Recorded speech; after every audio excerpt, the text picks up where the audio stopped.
গর্ব, অভিমান এবং অহংকার, এই তিনটিকে আমরা অনেক সময় একই মনে করি, কিন্তু এটা আমাদের সবচেয়ে বড় ভুল। কারণ এই তিনটির অর্থ সম্পূর্ণ ভিন্ন ভিন্ন ধর্মী।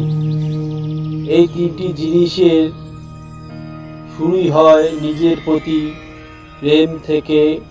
কঠোর পরিশ্রম আমাদের মনের গর্বের জন্ম দেয়, আর সফলতা জন্ম দেয় অভিমানে। আর যখন তা অহংকারে পরিণত হয়, তখনই সমস্যার সৃষ্টি হয়।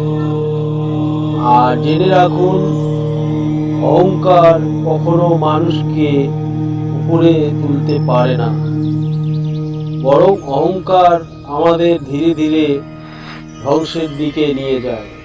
ভগবান শ্রীকৃষ্ণ।